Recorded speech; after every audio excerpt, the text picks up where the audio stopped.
Blood dripping down my forehead was my last memory, accompanied by the blinding, relentless flash of police sirens.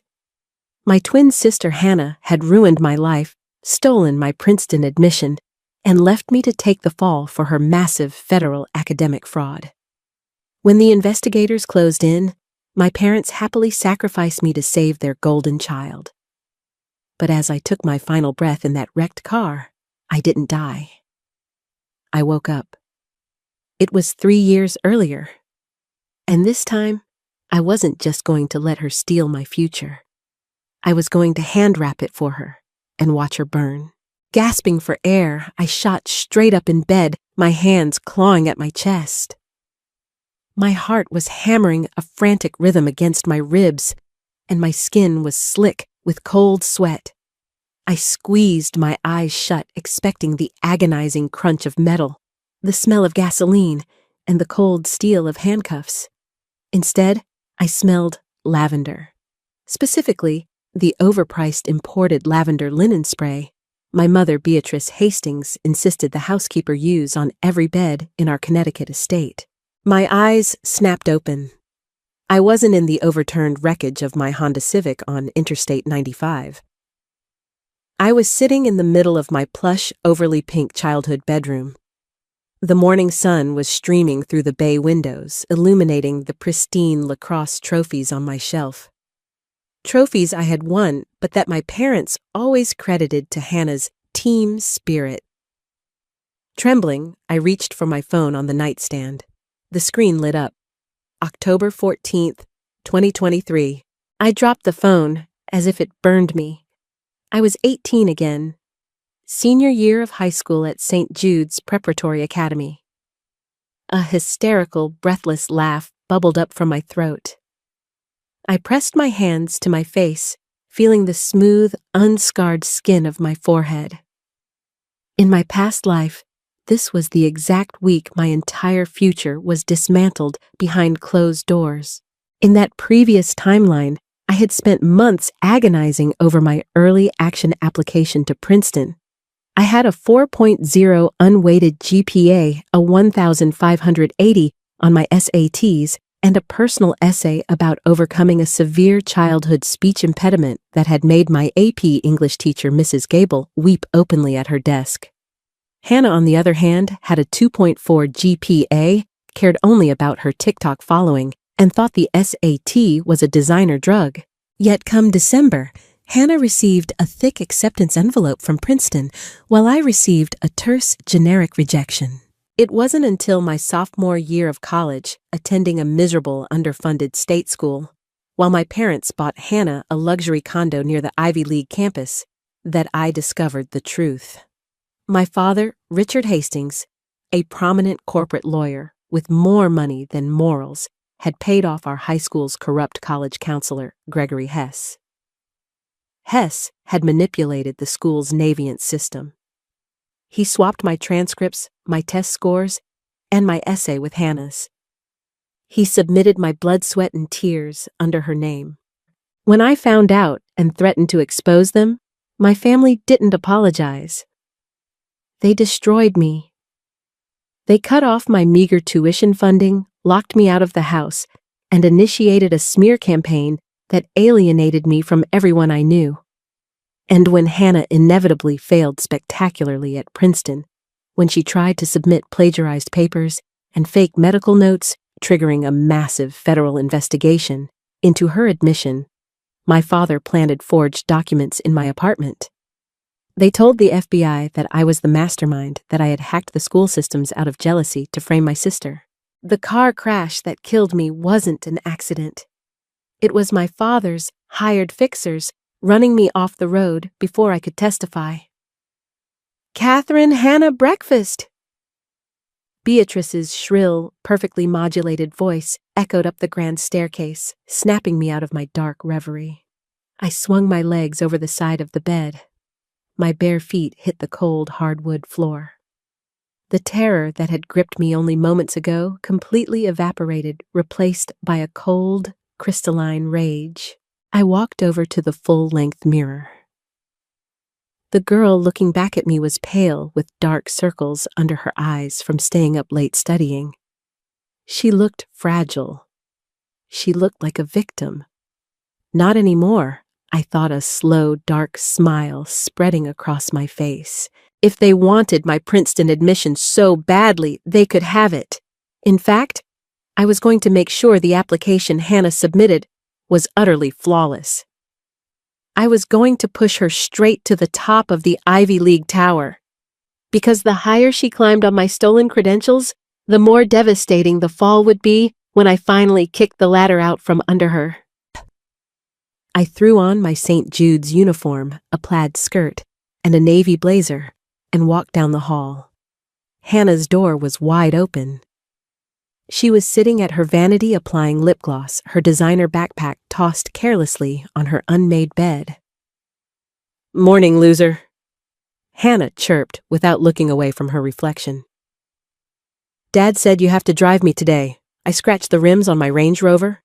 In my past life, I would have muttered an annoyed agreement and silently fumed. Today I leaned against her doorframe and smiled warmly.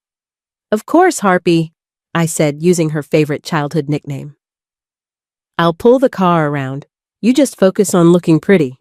It's a big week, right? Early action deadlines are coming up." Hannah paused, the wand of her lip gloss hovering in the air. She eyed me suspiciously through the mirror.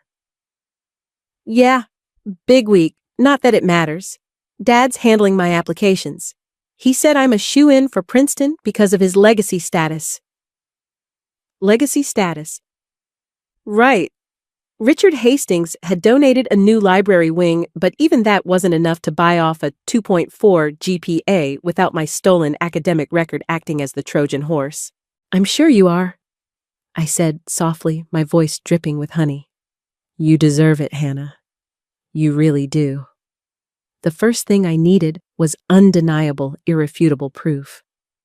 If I was going to let them steal my identity, I needed to document the theft so perfectly that when the federal investigators eventually came knocking, there would be no way for Richard Hastings to pin it on me. During lunch at school that day, I skipped the cafeteria and slipped into the library. I logged into a secure browser and ordered 3 micro cameras on Amazon, having them shipped to an Amazon locker 2 towns over. Next, I needed to secure my own future. If Princeton was going to be the sacrificial lamb, I needed a better sanctuary. I opened an entirely new encrypted email account, c.hastings.secure, at protonmail.com. I navigated to the Common App website and created a second phantom profile. For this profile, I didn't list St. Jude's Preparatory as my primary school. Instead, I registered as a homeschool student taking advanced independent coursework, leveraging a legal loophole I remembered from my father's corporate tax rants. I requested my official transcripts through a state portal, bypassing Gregory Hess entirely, and paid the fees with a prepaid Visa card I bought at a gas station. I sent my actual hard-earned scores to MIT, Stanford, and Columbia. Then came the masterpiece, my Princeton application. I logged into my St. Jude's Navient account, the one Hess and my father were monitoring. I spent 3 hours crafting an essay so profound, so deeply moving and intellectually rigorous that it practically guaranteed admission. I detailed a complex sociological study on wealth disparity that I had supposedly conducted in our local town. It was brilliant. It was also undeniably written in a voice that was clearly not Hannah's. That evening, I sat at the kitchen island pretending to struggle with AP calculus. My father walked in, pouring himself a glass of expensive scotch. He looked at me, his eyes cold and calculating. "How are the applications coming, Catherine?" he asked smoothly. "Almost done, Dad," I replied, maintaining a look of eager desperation. "I just submitted my Princeton early action. I really think I have a shot. My essay is the best thing I've ever written." I saw the imperceptible twitch in his jaw. The greed. "That's nice, sweetheart," he said condescendingly. "Just remember, these schools are highly competitive. Don't be too disappointed if you have to settle for a state college." Your sister, on the other hand, has a very strong profile this year. I bit the inside of my cheek to keep from laughing. Right. Of course. 2 days later, the micro cameras arrived. I installed one in my father's home office, perfectly hidden, behind a leather-bound collection of legal encyclopedias, angled directly at his desk and his computer monitor. I installed the second one in the school's administrative wing, tucked inside a ventilation grate overlooking Gregory Hess's desk. It was risky, but I knew the janitor's schedule, and I was in and out in less than 3 minutes. Then I waited. It didn't take long. By Friday night, my phone buzzed with an alert from the motion-activated camera in my father's office. I locked my bedroom door, pulled out my laptop, and accessed the live feed. There was Richard sitting at his mahogany desk. Sitting across from him was Gregory Hess, looking nervous and sweaty. "I have the files," Richard Hess's voice crackled through the audio feed. "But I'm telling you, this is highly irregular. If the College Board audits the Navient's back end, they won't," my father snapped, sliding a thick manila envelope across the desk. "There's $50,000 in there, tax-free. You swap Catherine's essay, her GPA, and her AP scores to Hannah's profile. You submit Hannah's mediocre garbage under Catherine's name. It's a simple database overwrite." "And Catherine?" Hess asked, wiping his brow. "She's a smart girl. She's going to notice when she gets rejected, and Hannah gets in." My father let out a cruel, dismissive bark of laughter. "Let me handle Catherine. She's weak. She'll cry for a week, and then she'll do what she's told. She always does." I sat in the dark of my bedroom, watching the video file save securely to an encrypted cloud drive. My chest didn't ache. My eyes didn't sting with tears. The girl who would have cried was dead on Interstate 95. The girl sitting here felt only the cold, mechanical satisfaction of a hunter watching a bear step into a steel trap. "I'm going to destroy you, Dad," I whispered to the screen. Over the next month, I played my part flawlessly. I let Hannah borrow my homework, making sure to deliberately leave extremely complex collegiate-level formulas in the margins, things that would make an admissions officer drool, but that Hannah couldn't explain to save her life.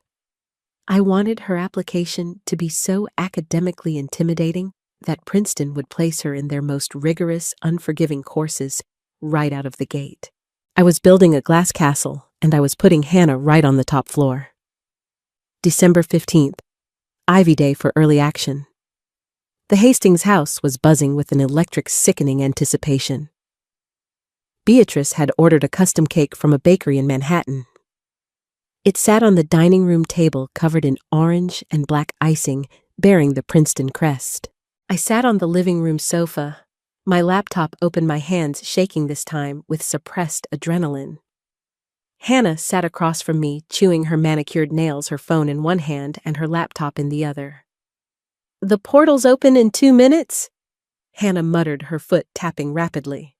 Richard stood behind her, a smug, satisfied smile playing on his lips. "Don't worry, Pumpkin. You've got this. The Hastings legacy always prevails." "Okay, it's 5 p.m., Hannah shrieked.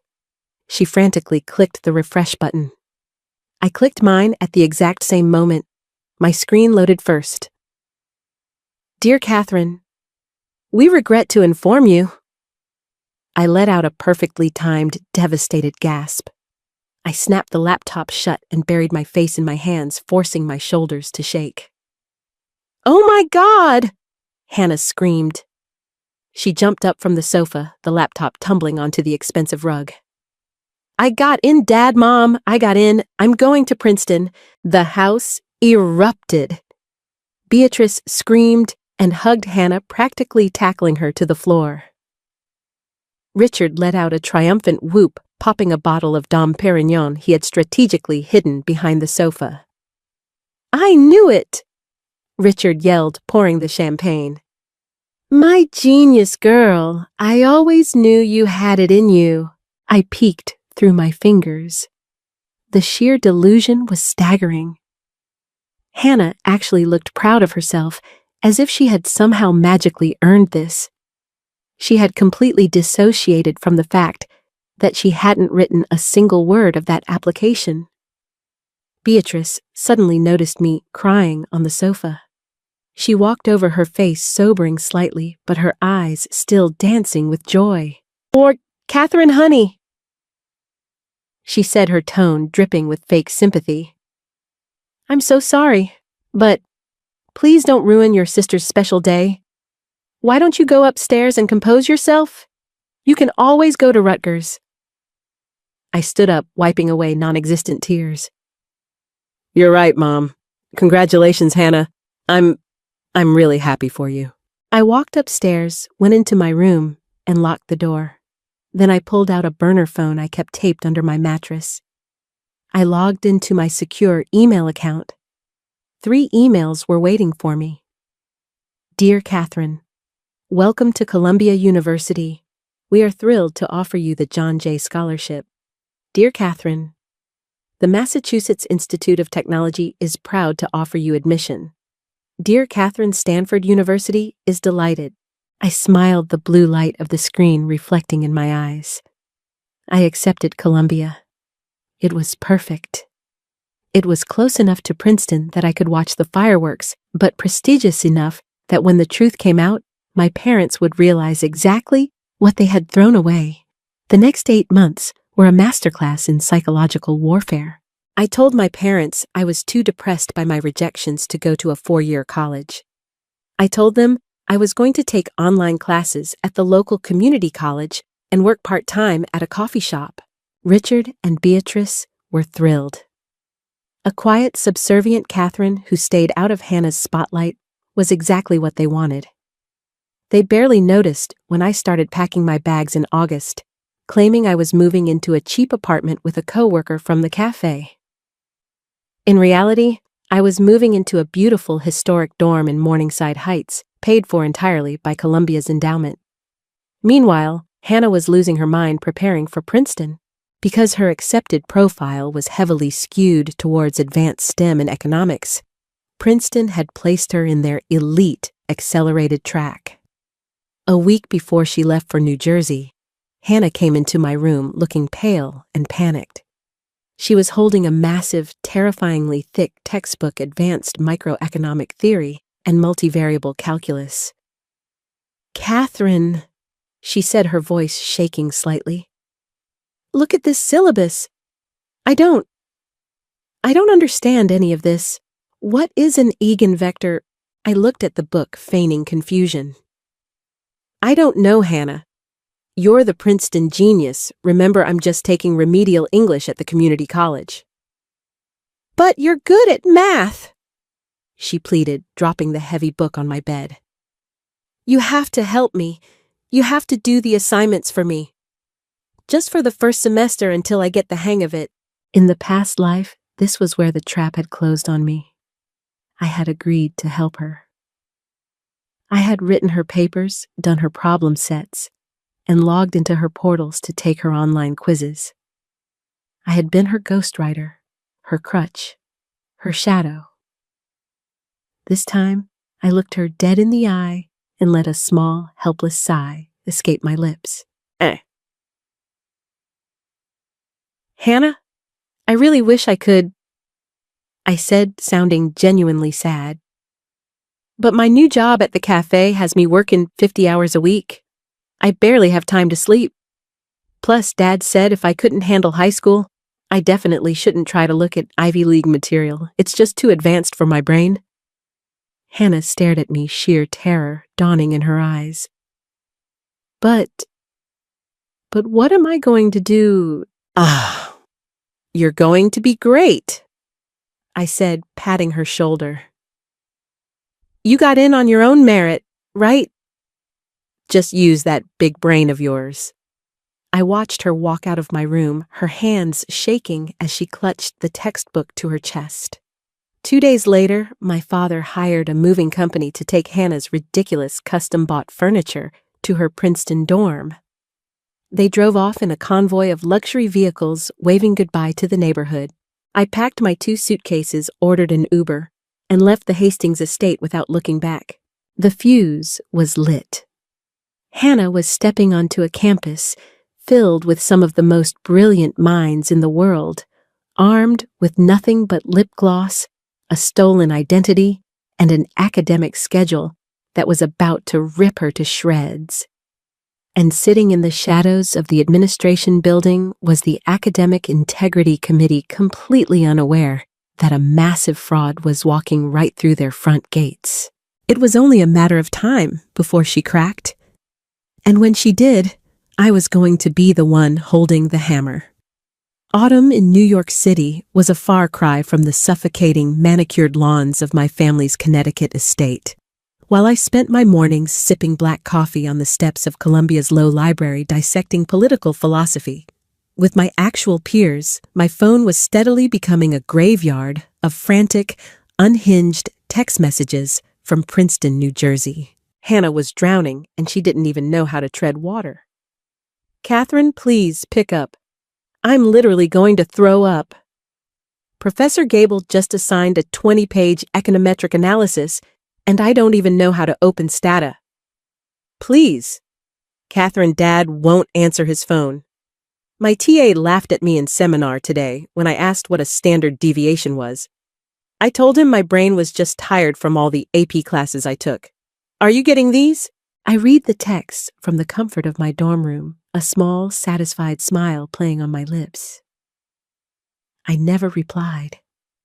I let the silence stretch, forcing her to stew in the terrifying realization that the safety net was gone. In my past life, this was the exact week I had caved. I had driven down to her dorm, skipped my own classes, and spent 3 sleepless nights writing that very same econometric paper for her. It had earned her an A- and secured her a spot in an exclusive eating club. Not this time. By mid-October, the pressure on Hannah had reached a boiling point. Princeton's academic environment is notoriously unforgiving. There is no coasting, no hiding in the back of the lecture hall. Because my application had boasted a heavy quantitative background, her advisor had placed her in macroeconomic policy and advanced linear algebra. She was surrounded by valedictorians and math Olympiad champions. According to the desperate voicemails she left me, which I saved to a secure cloud folder, naturally she had bombed her first 3 quizzes. But the real catastrophe was her midterm. Desperation breeds stupidity, and Hannah was nothing if not unoriginal. Realizing I wasn't coming to save her and terrified of our father's wrath if she brought home failing grades, she took the easiest, most self-destructive path available. She cheated. But she didn't just cheat. She cheated with the spectacular incompetence of someone who had never faced a real consequence in her life. Through a mutual friend of mine who had transferred to Princeton, a sharp-eyed girl named Riley Camden, who owed me a favor from high school, I got the play-by-play. Hannah had gone online and used a premium essay writing service called Ivy League Ghost. She paid a freelancer $1,200, charged straight to my father's American Express, to write her midterm paper on the socioeconomic impacts of the 2008 housing crisis. What Hannah didn't know, and what she was too lazy to check, was that the freelancer had used a generative AI model to bulk write the essay. When Hannah submitted the paper through Canvas, Princeton's back-end academic integrity software immediately flagged it. But it didn't just flag it for AI usage. The software detected hallucinated citations, fake books, non-existent journal articles, and fabricated authors. Furthermore, the IP address on the document's metadata originated from a server farm in Eastern Europe. It was a smoking gun the size of a cannon. Professor Arthur Gable, a man known for his zero-tolerance policy and a severe lack of a sense of humor, didn't just give her a 0. He forwarded the essay directly to the university's Academic Integrity Board. The day she found out, Hannah called me 32 times. I finally answered on the 33rd ring, leaning back against the brick wall of my favorite campus cafe. "Hello," I said, keeping my voice light and slightly distracted. Catherine." "Oh my God, Catherine, you have to help me." Hannah sobbed into the receiver, her breath hitching hysterically. "They're trying to expel me. The dean, they sent me an email. They said I violated the honor code. You have to hack into their system and delete the file. You know how to do computer stuff?" I suppressed a laugh. "Hannah, slow down. What are you talking about? Expelled for what?" "A stupid paper," she wailed. "It wasn't even my fault. The guy I paid promised it was original. You have to tell Dad to fix this.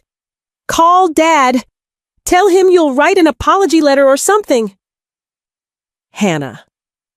I interrupted, injecting a heavy dose of faux sympathy into my tone. "I can't hack Princeton. I'm taking remedial algebra at the community college, remember? And why would I write an apology letter for a paper you bought?" "Because you're supposed to cover for me." She screamed, the sheer, unadulterated entitlement finally breaking through the panic. "You always cover for me. You owe me, Catherine. I'm the one who belongs here, not you." "Good luck with the dean, Hannah," I whispered and hung up. I blocked her number immediately. The implosion wasn't just beginning. The detonator had been pressed, and I knew exactly what my father would do next. He would try to buy his way out. When Richard Hastings received the phone call from Dean Margaret Caldwell regarding his daughter's academic misconduct, his first instinct was arrogant outrage. I didn't need a hidden camera to know how that conversation went. I knew the man's playbook by heart. He would have threatened litigation, tossed around words like defamation and legacy donor, and demanded that Professor Gable be reprimanded for harassing his daughter. But Princeton wasn't St. Jude's Preparatory. Dean Caldwell was a former federal prosecutor who had served in the Southern District of New York before moving into academia. She wasn't intimidated by a corporate lawyer's empty threats. In fact, Richard's aggressive, overly defensive posturing only made her suspicious. During the initial disciplinary hearing, which Riley Camden gleefully summarized for me over a secure Signal chat, Hannah crumbled like wet tissue paper. Dean Caldwell didn't just ask about the plagiarized midterm. She pulled up Hannah's admissions file. "Miss Hastings?" the dean had said, sliding a printed copy of the magnificent, profound admissions essay I had written across the mahogany table. "Help me understand something. The student who wrote this brilliant, nuanced essay on wealth disparity, an essay that scored in the top 1% of our applicant pool, is the same student who cannot define basic economic principles in Professor Gable's entry-level course and who resorted to purchasing a fabricated paper robe." Hannah had frozen her eyes, darting frantically around the room, searching for a lifeline that wasn't there. I was stressed," Hannah stammered, sweating through her designer blouse. "I had a headache." "We cross-referenced your writing samples, Hannah," the dean continued ruthlessly. "The linguistic footprint of your admissions essay does not match a single piece of coursework you have submitted since arriving on this campus.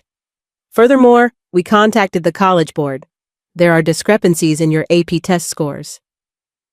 That was the tripwire. In his arrogance, Gregory Hess had overwritten my test scores onto Hannah's profile in the St. Jude's Navient system, which transmitted directly to the Common App. But he hadn't possessed the clearance or the technical skill to alter the hard records at the College Board's central database.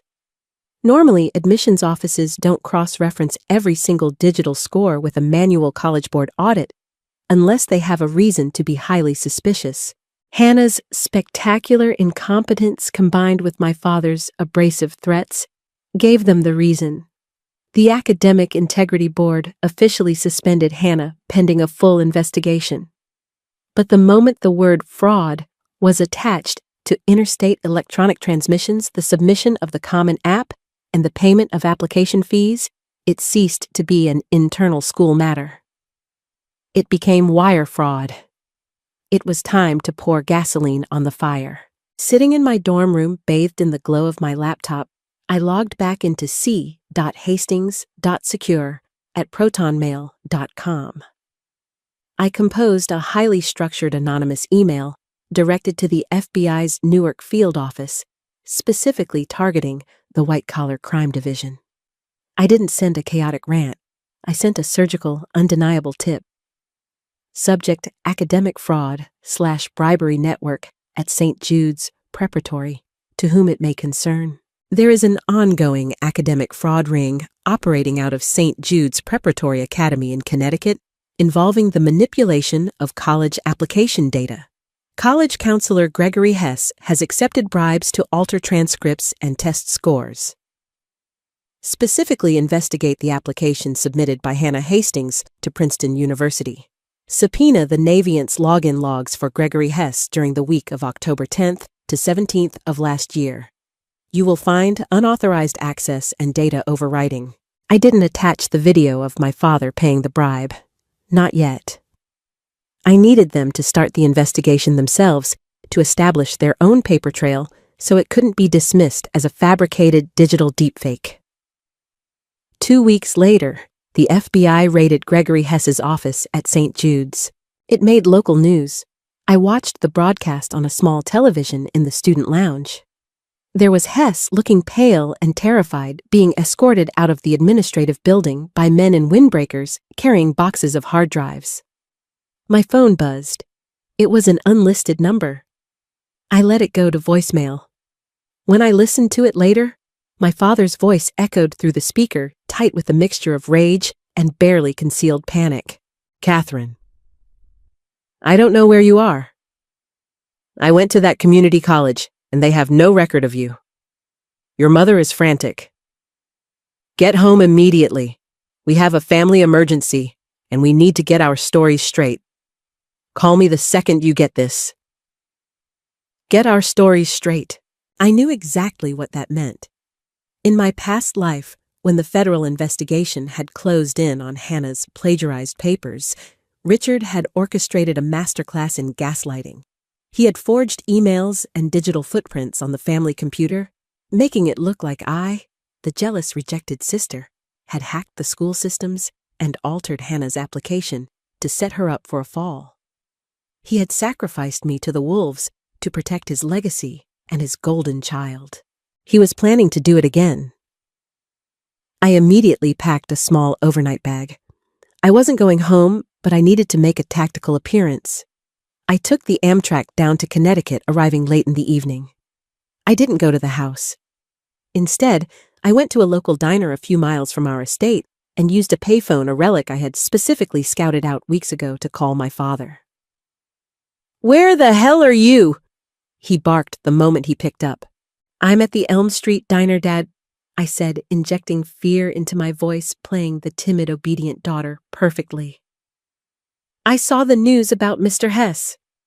What's going on? Is Hannah okay?" "Stay right there. Do not talk to anyone. I'm coming to get you." He snapped the line, going dead. 20 minutes later, his black Mercedes SUV pulled into the parking lot. I slipped into the passenger seat. He didn't hug me. He didn't ask how I was doing. He locked the doors, his face a mask of grim determination. "Listen to me very carefully, Catherine," Richard said, his grip white-knuckled on the steering wheel. "Hannah made a mistake at school, but it's blown out of proportion. The authorities are looking into Hess, and they might ask questions about Hannah's application."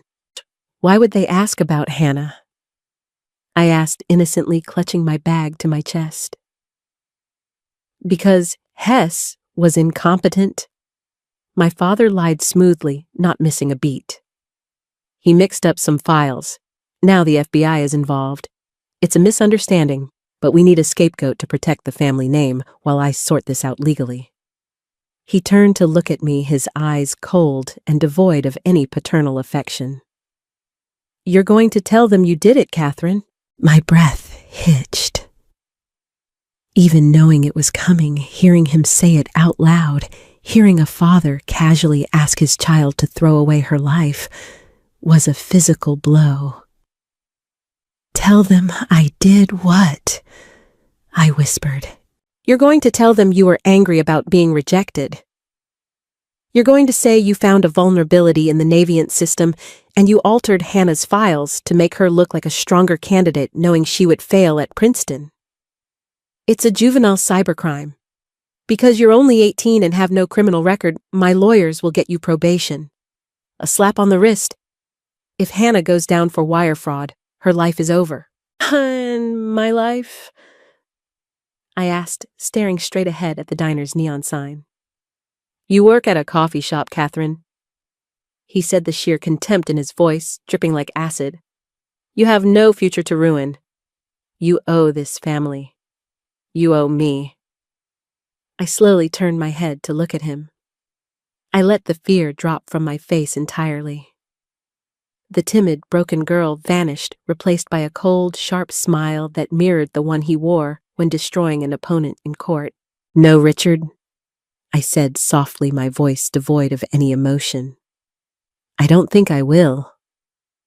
His brow furrowed in confusion. He had never heard me use his first name. Excuse me. You will do exactly as I say, or I will cut you off completely.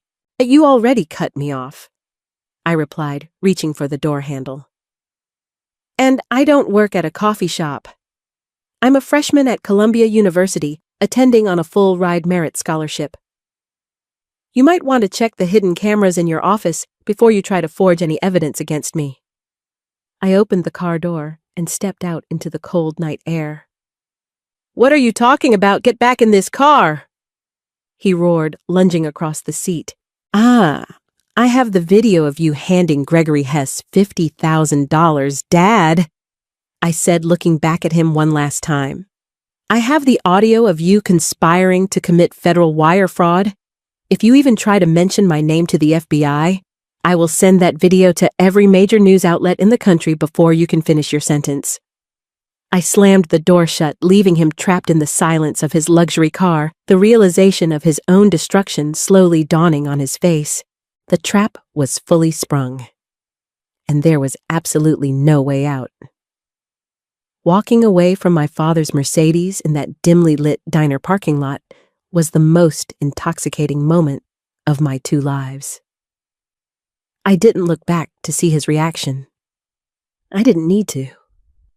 I could feel the shockwaves of his shattered reality radiating through the cold Connecticut air. I boarded the late-night Amtrak back to Penn Station, treating myself to a ginger ale in the quiet car. As the train rattled down the tracks, my burner phone lit up with a dozen frantic texts from Beatrice, and then a barrage of missed calls from Richard. He was panicking. For the first time in his meticulously curated, ruthless life, Richard Hastings had encountered a problem he couldn't bully or litigate his way out of. The fallout was swifter and far more violent than I had anticipated. Gregory Hess was not a hardened criminal. He was a cowardly, underpaid high school administrator who liked leasing BMWs he couldn't afford. When the FBI raided his office and confiscated his hard drives, it took less than 48 hours for him to crack under the pressure of federal interrogation. Faced with the terrifying prospect of 20 years in a federal penitentiary for wire fraud and conspiracy, Hess did exactly what rats do when the ship is sinking. He flipped. By Tuesday morning, my phone was buzzing with alerts from the Wall Street Journal and the New York Post. The headline on the Post was typically sensational Ivy League, imposter Connecticut prep school rocked by massive admissions, bribery scandal. I sat in the student lounge at Columbia sipping a matcha latte, reading the article with a quiet, predatory thrill. The details were incredibly precise. According to the leaked federal affidavit, Special Agent Thomas Gallagher of the FBI's Newark Division had secured a full confession from Hess. Hess had explicitly named Richard Hastings, detailing the $50,000 cash bribe exchanged in my father's home office. But the article went deeper. It mentioned Hannah. While they withheld her full name because she was technically a minor when the crime occurred, the identifying details were unmistakable. The daughter of a prominent corporate attorney who recently enrolled in a top-tier Ivy League institution in New Jersey, is currently under investigation by the university's Academic Integrity Board after submitting a grossly plagiarized AI-generated midterm. Federal investigators allege her entire admission profile was fraudulently overwritten to mask a subpar academic record. Princeton did not wait for the federal indictment to come down to wash their hands of her. Later that afternoon, Riley Camden sent me a voice note. Her tone was a mixture of absolute awe and sheer gossip-fueled adrenaline. "Catherine, you will not believe what just happened. I was walking past Nassau Hall. 2 campus security guards and a woman from the dean's office literally escorted Hannah out of her dorm. She was screaming Catherine, like full-on shrieking that her dad was going to sue the school. They had her pack 2 bags and put her in a cab. She's gone. She's officially expelled." I closed my eyes and let out a long, slow breath. The relief was a physical weight lifting off my chest. In my previous life, that had been me. I had been the one dragged out of my miserable apartment accused of a masterminded cybercrime I didn't commit, humiliated and destroyed, while my family watched with cold indifference. That evening, I received an email on my secure Proton Mail account. It wasn't from my parents. It was from the United States Attorney's Office for the District of New Jersey. "Dear Ms. Hastings, we are contacting you in regard to an ongoing federal investigation involving Richard Hastings and Gregory Hess. We have reason to believe your academic records were illicitly used without your consent. We would like to request an interview at your earliest convenience." They had found the Navient logs. They had seen the IP addresses. They knew I was the victim. I replied immediately, setting up a meeting for the following week. I promised them full cooperation.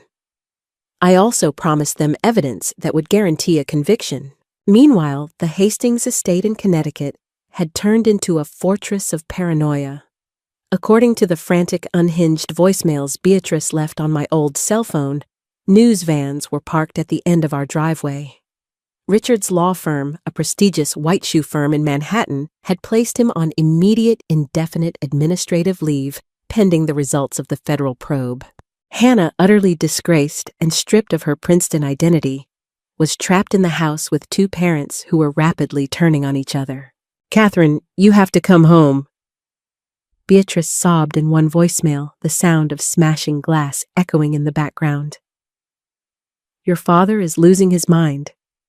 He's screaming at Hannah, calling her an idiot for buying that paper.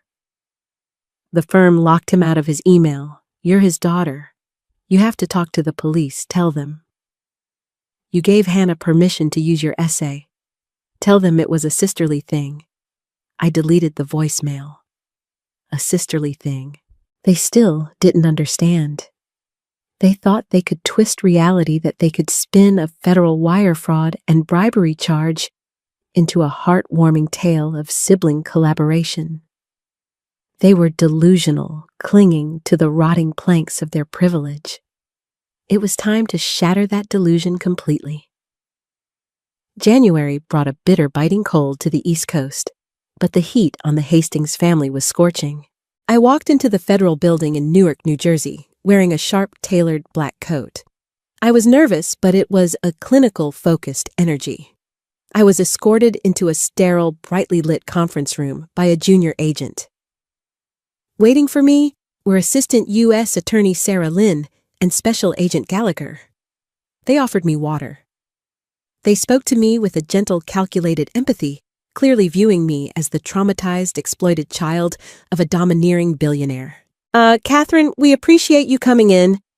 A USA Lynn started opening a thick manila folder.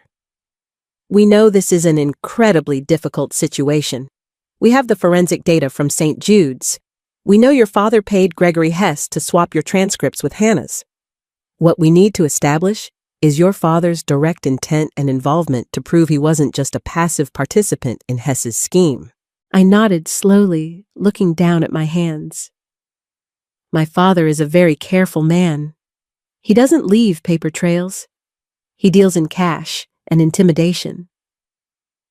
Agent Gallagher sighed, leaning back in his chair. That's what we're running into.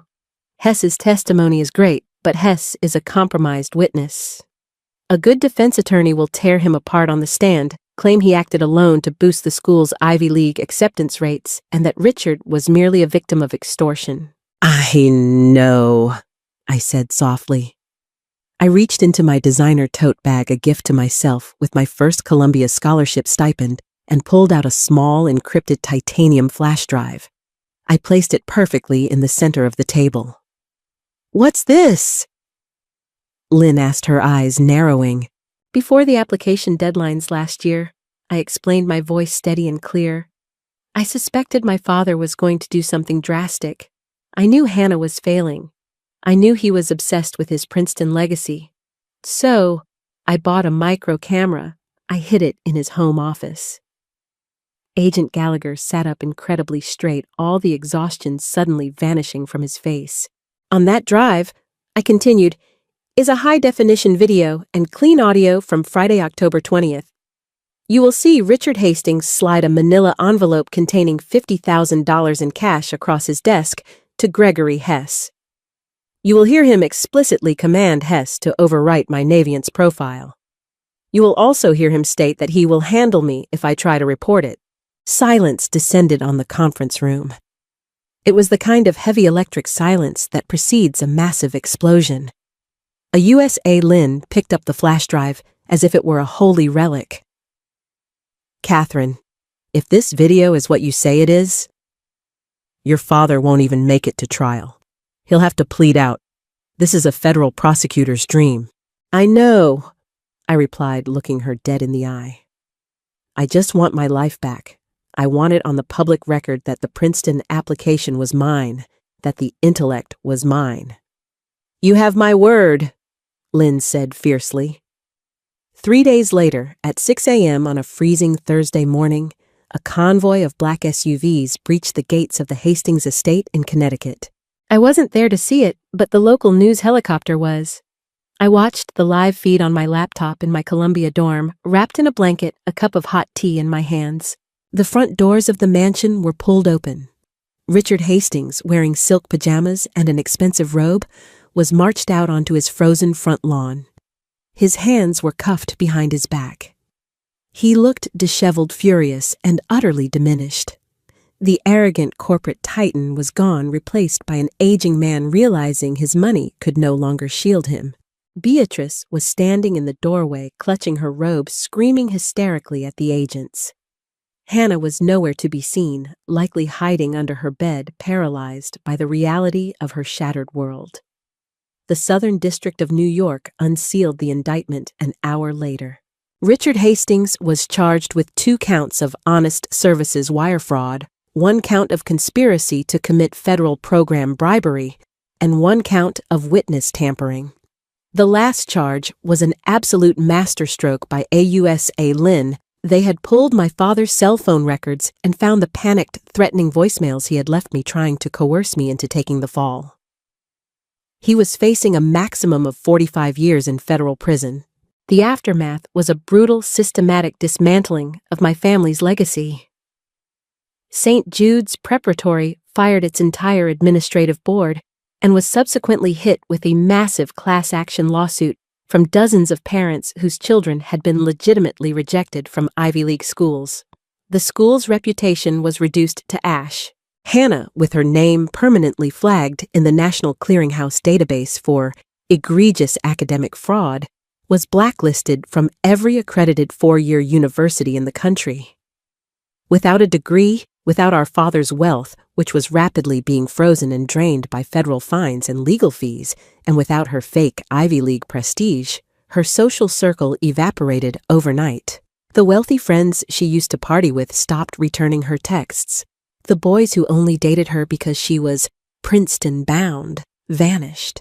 In late February, I received an unannounced visitor at the campus cafe near Columbia.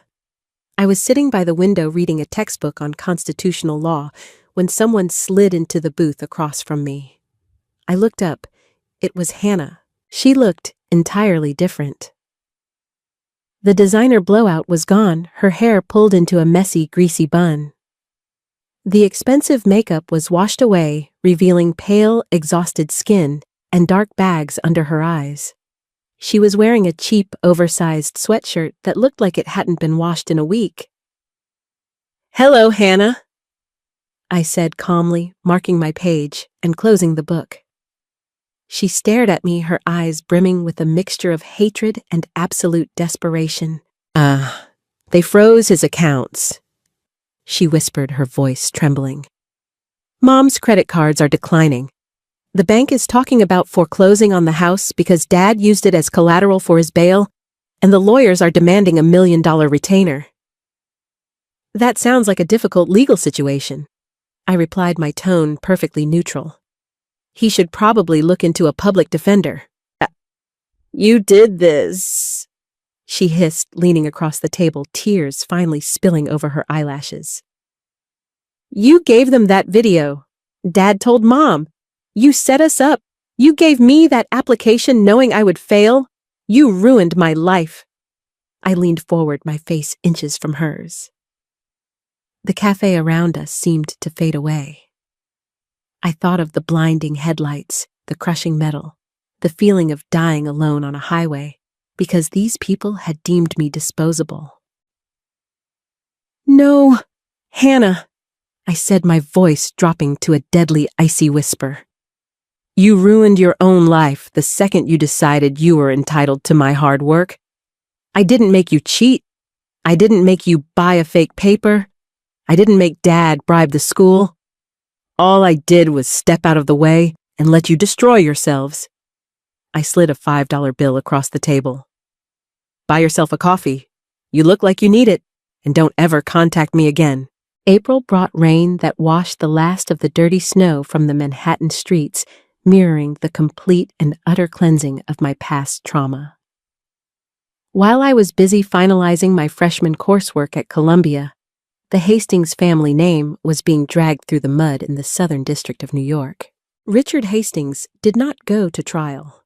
For a man whose entire career was built on aggressive litigation and bullying smaller opponents into submission, the reality of federal prosecution broke him with pathetic speed. His high-priced defense attorney, a ruthless Manhattan fixer named Robert Kessler, had tried every trick in the book.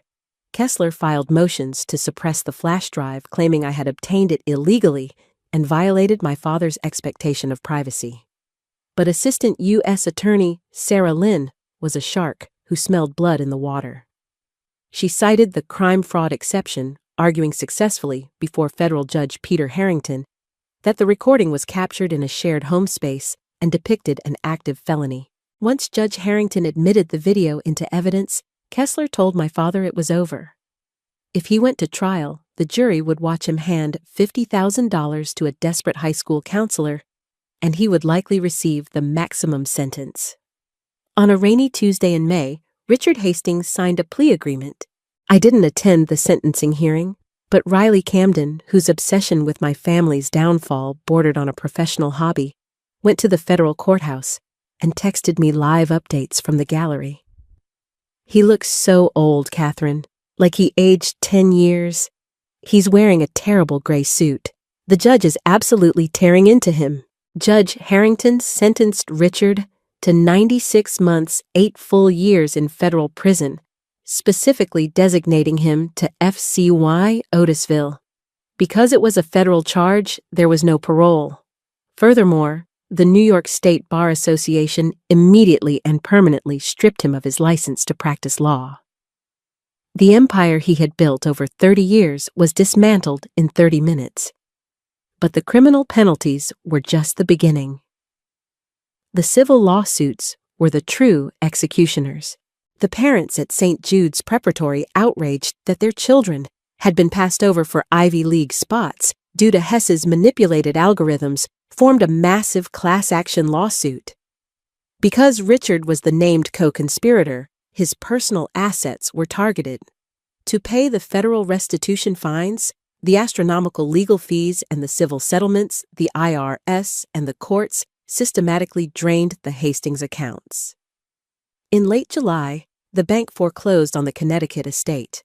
Beatrice, who had spent her entire adult life defined by country club memberships and charity galas, was violently evicted from her reality.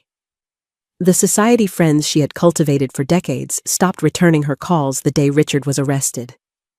She was forced to liquidate her jewelry, her designer bags, and even her imported vehicles just to keep a roof over her head. They moved from a 10,000-square-foot mansion in a gated community to a cramped two-bedroom apartment in a rundown neighborhood in Bridgeport. And then there was Hannah. Unwilling to accept that she was no longer the center of a glamorous universe, Hannah tried to spin her disgrace into digital fame. She created a TikTok account attempting to rebrand herself as the tragic victim of a tyrannical father. She posted a tearful, highly edited video sitting on the floor of the Bridgeport apartment, claiming she had no idea the application was faked and that the pressure of being a legacy student had forced her to use an AI writer. "I'm just a girl trying to heal from a toxic family system," she sobbed to the camera, wearing an oversized sweater to look fragile. It was a spectacular miscalculation. The internet is ruthless, and Gen Z sleuths are more terrifying than the FBI. Within hours, students from Princeton and St. Jude's stitched her video.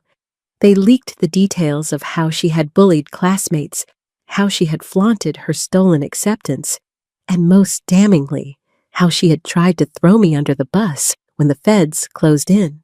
The comments were a bloodbath. She lost her account entirely after a mass reporting campaign for violating community guidelines against fraudulent behavior. Stripped of her academic future, her family's wealth, and her digital validation, Hannah finally hit rock bottom. Meanwhile, I was soaring. During my sophomore year, I applied for an elite undergraduate internship at the Innocence Project in Manhattan. When they asked about my family background during the interview, I didn't hide the truth. I told them exactly who my father was, what he had done, and how I had been the one to whistleblow on his corruption to protect my own academic integrity. They were floored by my resilience. I got the internship. I spent my days analyzing case files, finding legal loopholes to help the wrongfully convicted, using the sharp analytical mind my father had tried to erase, but channeling it toward actual justice. Every night, I walked back to my dorm, looked at the New York City skyline, and breathed in the crisp, unburdened air. The phantom scars on my forehead from the car crash that ended my past life had entirely faded from my memory. I wasn't a victim anymore. I was the architect of my own destiny. 2 years later, I was a senior at Columbia, preparing to graduate summa cum laude and sitting on acceptance letters from Harvard Law and Yale Law. It was early May, the climax of the spring social season. Columbia's Alumni Association was hosting a massive high-profile fundraising gala at Pier 60 at Chelsea Piers.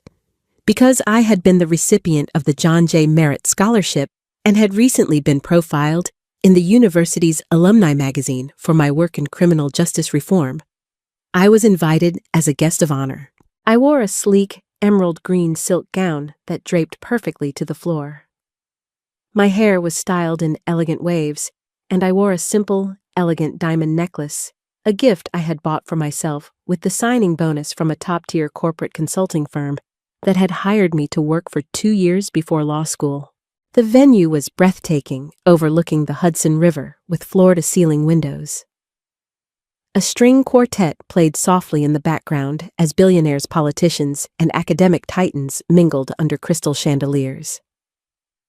I was standing near the grand windows, laughing with a Supreme Court clerk who was giving me advice on navigating Yale when a waiter bumped into my shoulder.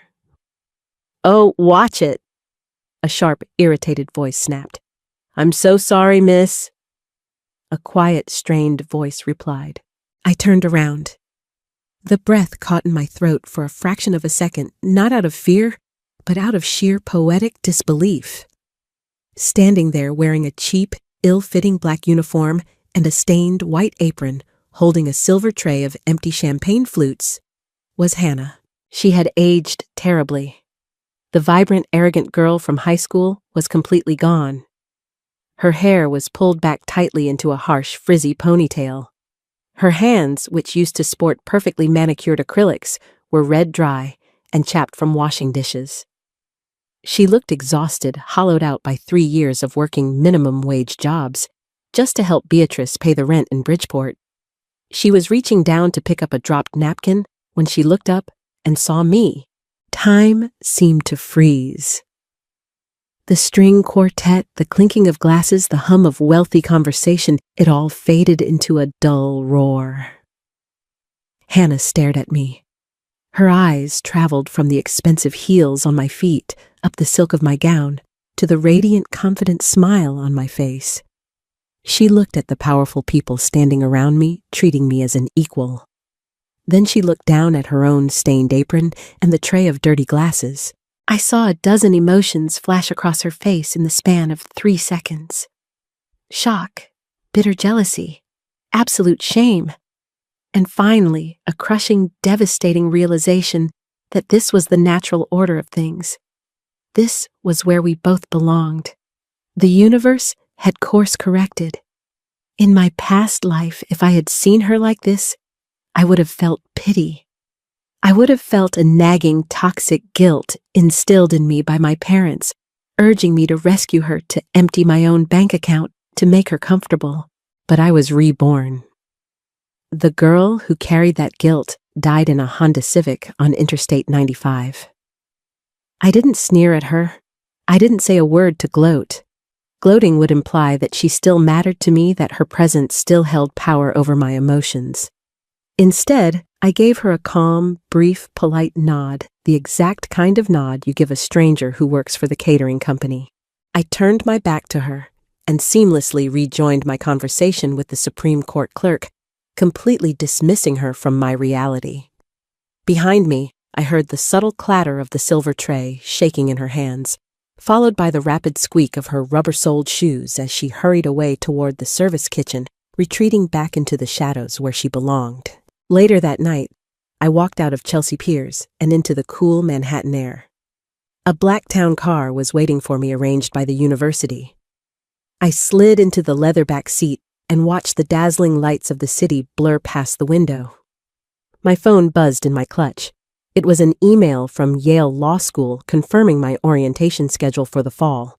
I smiled, locking the screen. Richard Hastings was sitting in a concrete cell in Otisville. Beatrice was clipping coupons in a miserable apartment. Hannah was clearing away the dirty glasses of the people who were eagerly offering me the world. They had tried to steal my future, so I handed them the keys to a car with no brakes, and I let them drive themselves off the cliff. I closed my eyes, listening to the gentle hum of the tires against the asphalt. For the first time in 2 lifetimes, my mind was completely quiet. The debt was paid. The karma was balanced. I had won. Whoa, talk about the ultimate karma. Catherine didn't just survive her toxic family. She completely outplayed them and took back the spectacular future she deserved. If you felt that immense satisfaction when Hannah dropped that tray of glasses, smash that like button right now. Have you ever had to cut off toxic family members to protect your peace? Let me know your story in the comments below. Don't forget to share this video with anyone who loves a massive revenge glow-up, and hit that subscribe button for more insane real-life drama stories. Stay strong and see you in the next one.